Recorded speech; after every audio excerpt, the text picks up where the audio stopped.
want a 50s kind of love. I want a heart that isn't so messed up. I want the pure stuff that I once dreamed of. Brush all the dirt under the rug. I want a 50s kind of love.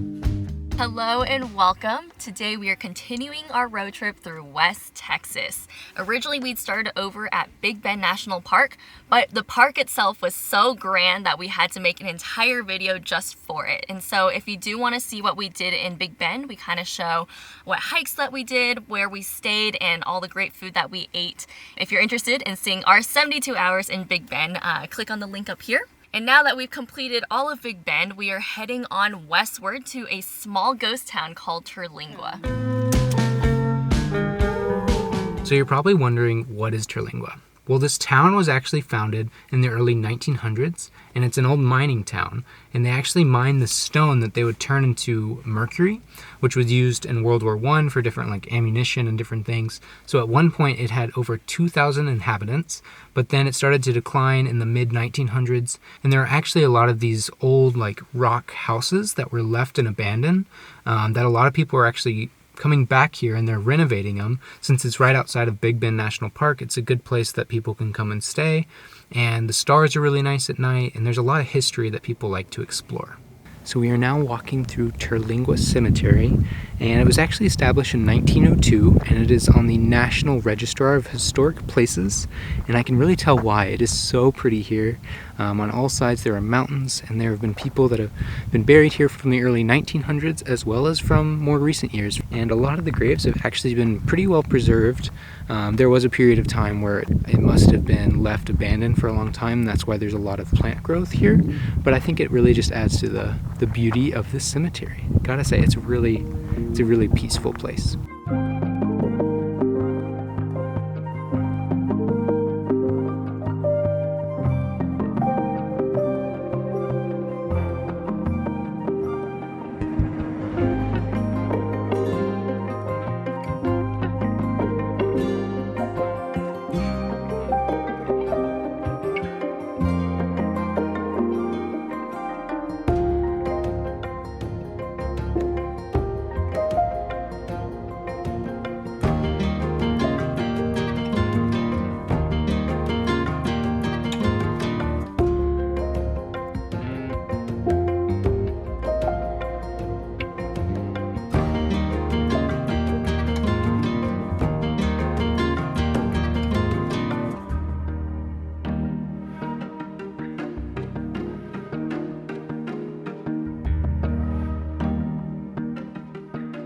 So we just walked around the Terlingua trading post, and it was really cool because it was an old post office and just an old building that was used for the mines here, like an operation building.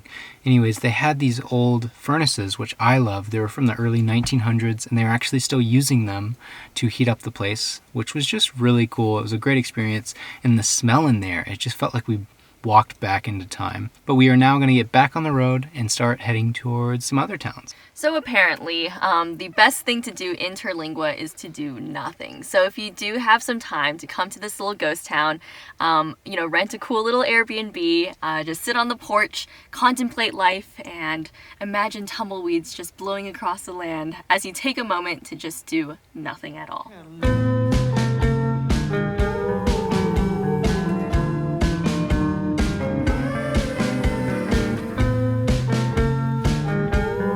So we are parked right in the town of Lajitas. I might be saying that wrong, sorry if I am.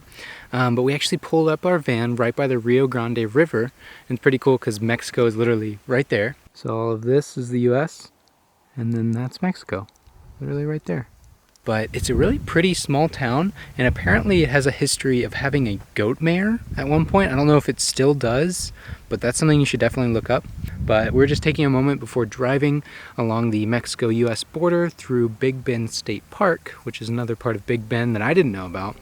But apparently it's a really scenic drive on Highway 170.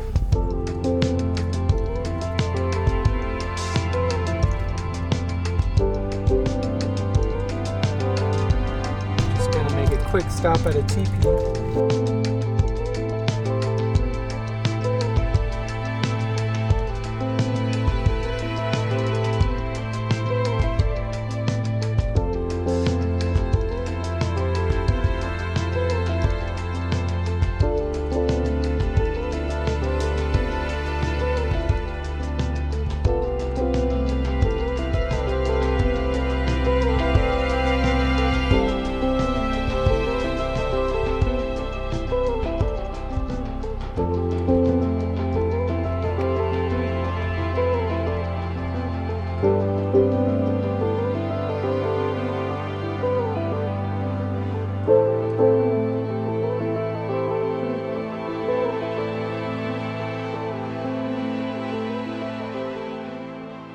We have driven all along the river road over to one of the weirder towns in Texas. We are currently in Marfa, and I'm really excited to stay up tonight and look out for the Marfa Lights. So you might be wondering what the Marfa Lights are, and at first I thought it was just like artificial lights that the town had or something, but I quickly searched it up, and apparently it's still this unexplained phenomenon that happens here in Marfa, where there are these glowing basketball-sized lights that come up just in the distance, and people still don't know what they're from. Like, scientists have tried to do research. The Navajo Native Americans said that they were fallen stars, so people don't really know what they are, but I am super excited to look out for them tonight.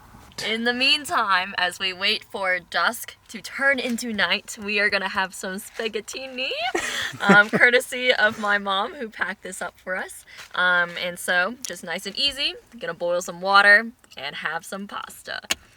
Got the lights on.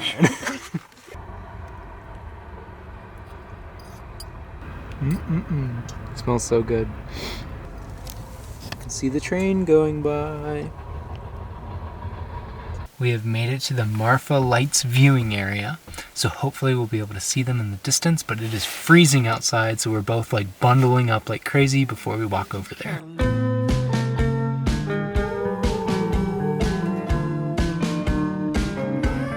So tonight, I believe we saw 3 of the Marfa Lights. Far off in the distance, there was one red one, a blue one, and a purple one. And they kind of seem to be blinking a little bit. And so what I like to imagine is that they're these glowing basketball-sized balls of light. And they're just like bouncing up and down like what you see in the fairy tales and in the movies. And they're just like slightly spinning and glowing. Very magical. But of course, that's just what I always assume. But that was really awesome. We also saw a shooting star, and that was very whimsical, made a wish. And so that concludes our night in Marfa, but there is a lot more to see in this weird little town, and that is what we're gonna do tomorrow. And so we're gonna go to bed, and we'll see you up bright and early. Night-night. It is so warm today, and I love it. It's probably not even that warm, but it's just been so cold the past few days that the sun just feels so great on my face. We are making Korean ramen right now and throwing in 2 poached eggs, and that will be lunch for today. But we do have a jam-packed day, so we need to get this done so we can hit the road.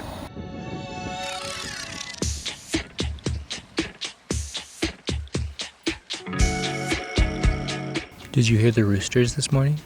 No, I was dead asleep.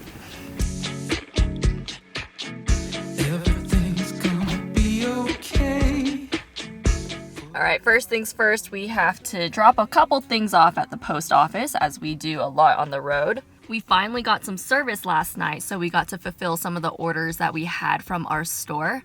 If you are interested in purchasing any of our merch or any of the arts and crafts that we make on the road, you can visit chadandclaire.com.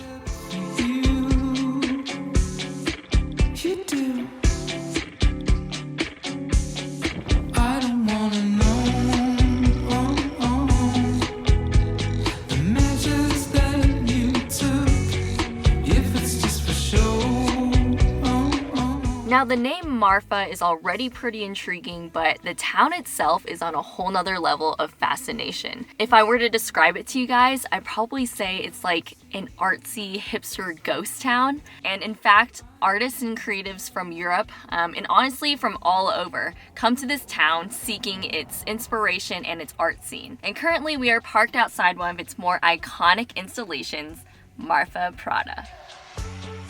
Yes, that is a Prada store right in the middle of nowhere. We literally are in the middle of nowhere, and there is a little tiny Prada store.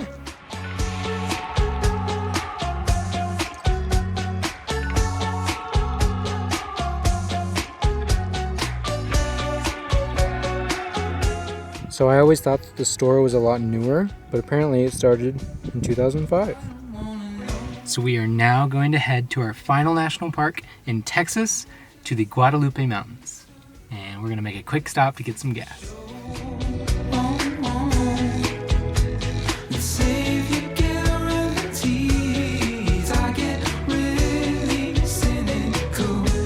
We have made it to the Guadalupe Mountains, and we have exactly 2 hours to go do our hike before we need to hit the road in order to make it for dinner in El Paso.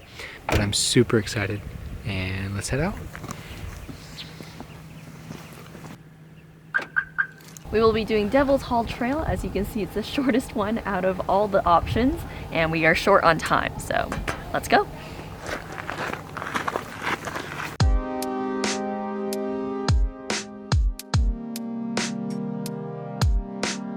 This tree is so cool. It's been twisted with pink.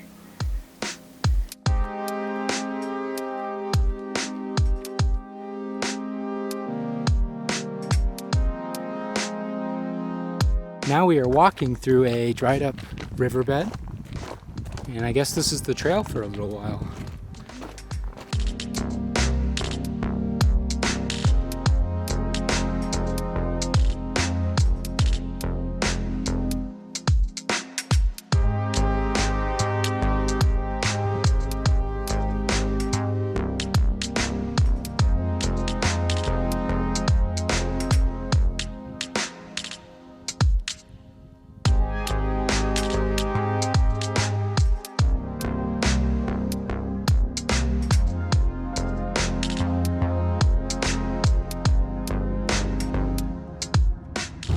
We are very literally driving straight into the sunset. We are now heading towards El Paso to get some Mexican food. Woohoo! My lips are glistening from the chapstick. Yeah, we've been really chapped because it's dry. It's very dry out here. It's like we're in the desert or something.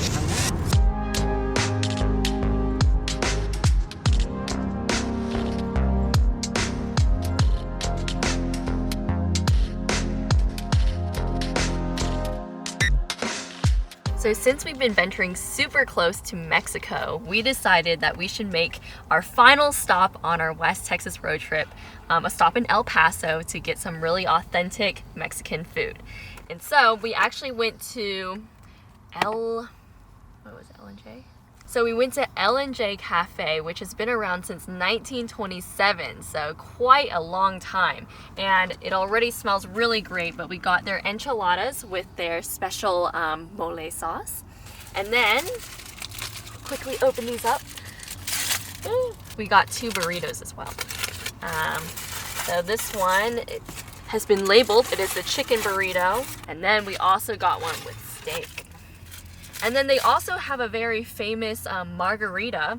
So we got a little bit of that. Oh my gosh, I totally forgot. Dessert. I placed this order way earlier in the day, and I forgot that I had gotten this tres leches cake also. And I'm so excited. Oh my gosh, totally forgot about that. Isn't it great when you just surprise yourself by buying things earlier and then you get to open the gift later and you're like, I forgot I got that. Alright guys, I am absolutely stuffed after having that Mexican food. But thank you guys so much for watching. Some of our favorite moments here in Texas were actually in Big Bend, so definitely check out our last video. But we had a great time exploring West Texas, and we are so excited to keep exploring into New Mexico. So we will see you guys in the next one.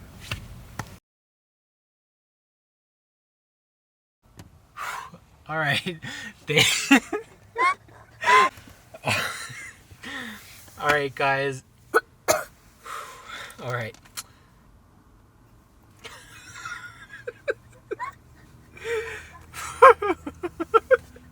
Claire's having some heartburn as we are talking.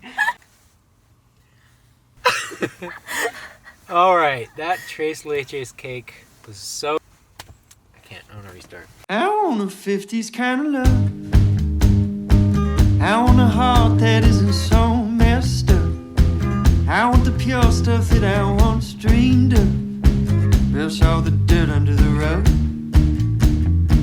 I want a 50s kind of love. Shining black and white, simply enough. No real earth, no complications of that no good, nasty, real love. I want a 50s kind of love.